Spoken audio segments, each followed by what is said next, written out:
One of the all-time classic YouTube videos for defeating diabetes, which has had many millions of views, is by Sarah Hallberg, and it is titled Reversing Type 2 Diabetes Starts with Ignoring the Guidelines. And it's a powerful video, and if you haven't seen it yet, I would encourage you to watch it. Today I'm going to suggest a similar concept, which I would title Reversing Diabetes Starts with Ignoring Dietary Traditions. Here's the idea. Most of us grew up eating a certain diet, a certain way, which is pretty much the way everybody around us ate. Our friends and their families all ate that way, and when we were invited to anyone's house, we were rarely surprised by the foods they served or the times we ate the meals. We all ate 3 meals a day, and we had snacks frequently. If we attended any kind of event, we expected that snacks would be served, and they almost always were. And it was nearly compulsory that every full meal must be followed by a sugary dessert. We enjoyed evening snacks, mid-afternoon snacks, mid-morning snacks. We ate lots of chips, and bread was an indispensable part of every meal. In the mornings, we had toast with almost every breakfast. For lunch, we had sandwiches with white bread on top and bottom, or if we felt very noble, we'd have whole wheat bread. And for dinner, we might have a big chunk of French bread smeared with margarine to make us feel healthy and noble. We never paused to think about what this was doing to us. Had someone told us we were essentially poisoning ourselves and we were headed for the land of diabetes, we would have laughed. They must be some kind of a weirdo to suggest this, or worse yet, one of those bizarre health nuts. We were simply eating the way everybody else ate, and surely all those millions of people could not possibly be wrong. Today, many of us now know better. We found it only took a few decades to take us from the vibrant health of our youth to diabetes and a lot of physical miseries. Turns out that we and nearly everyone else was wrong about what constitutes healthy eating. We assumed that because we ate some fruit, we were bulletproof, but that turned out to be a lie. Now we need to ask 2 questions. First, where did I go wrong? And second, what can I do to turn this around? Reversing diabetes begins with recognizing the fundamentals of where we went wrong. If we can figure that out and make some appropriate U-turns, there is hope for us. So let's talk about a couple of the key areas where most people who have diabetes made major mistakes in their early years. First, the idea of eating 3 meals a day plus snacks is absurd. It would be wrong even if we were eating truly healthy food, let alone the high-carb, high-sugar junk that we were eating in those days. Additionally, human beings simply don't need to be grazing all day long, the way cows do. For most of history, people ate a couple of meals a day, and they almost never snacked. Constantly driving your blood sugar high all day long is a recipe for metabolic disaster. Eating 3 meals a day with no snacks is a great improvement, but eating 2 meals a day within a 6-hour window of time and without any snacking at all is better still. For most of us, we can do this easily by having a cup of coffee with some cream and butter, or maybe coconut oil and butter as a substitute for a traditional breakfast. Then you just have to figure out 2 diabetes-busting meals a day, and your blood sugar will stop soaring out of range all day long. A second tradition, a dietary tradition that really needs to be dropped, is the idea that dinner is supposed to be the big mama of all your meals. Our attitude about meals has been this: have a nice breakfast, have a reasonable lunch, but for dinner, that's the time to feast. Fill your table with all kinds of goodies and have a huge array of foods available. And then fill that plate with all these foods and stuff yourselves so full you'll be able to go to bed with a full stomach and you won't have any kinds of hunger pains throughout the night should you wake up. Wrong. Having a late monster of a dinner is the very worst thing you can do if you hope to reverse diabetes. When you stuff yourself with all kinds of foods, You are condemning your metabolic system and your poor pancreas to work and pump its little guts out, not only through the evening, but also through much of your sleeping hours. Your blood sugar will soar out of a normal range, and it will stay there a good long time. And once you go to bed, you're ceasing all physical activity, and what that means is your body will have a really tough time bringing your glucose back to its baseline level. You may well spend all night above baseline, which means hours and hours of damaging high glucose levels and super high insulin levels that are driving you deeper and deeper into the land of diabetes. So what's necessary? What's necessary is to make your dinner lighter than your lunch, with less carbs than your lunch. Your body can then process your food in a couple of hours, and then it has all night long with very little to do. Your blood sugar can remain low as you sleep, and as a result, your fasting glucose should significantly improve in the mornings. Here's a great and deep revelation for you. There is no law that says that your dinner should consist of many different foods. The fact is, if you can limit your dinner to 2 or 3 simple low-carb foods, you will be doing yourself a tremendous favor. It will be far easier to keep your carb total low when you only eat 2 or 3 foods for dinner. Now, if you say, I could never get full eating 2 foods for a meal, well, that's just silly. The truth is anybody can get full on 2 different foods. All you have to do is just eat more of those 2 foods. I realize that there are many keto meals that can get pretty complicated, but the best thing for most of us is to remember the acronym KISS. Keep it simple, stupid. And then there are those iffy foods that you feel will probably work, but you're just not exactly sure about it.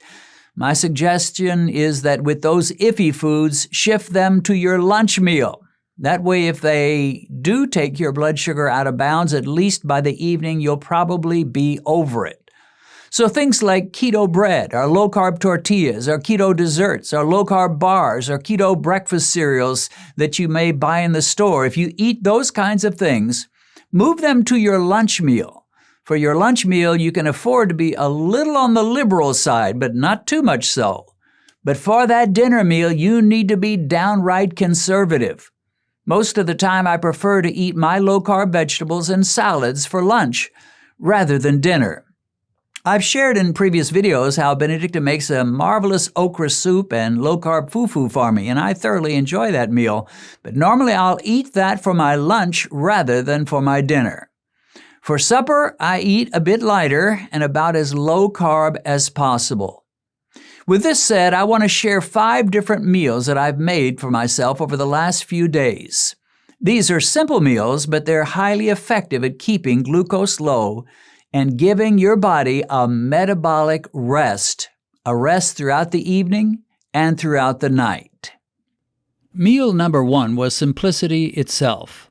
I cut slices of sausages and added slices of Swiss and Colby Jack cheese. These are all so low in carbs that I could have eaten quite a bit more and still kept my blood sugar low, but this was enough for me.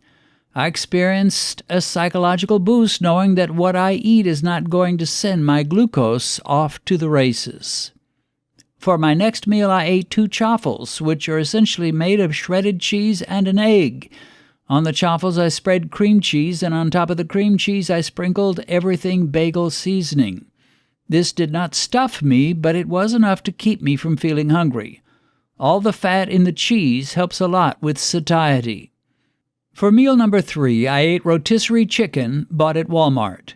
To go along with this, I filled a celery stick with natural peanut butter, which does have a few carbs, but not enough to worry about.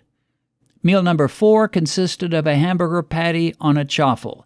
On top of the hamburger, I spread some picante sauce, which is much lower in carbs than ketchup.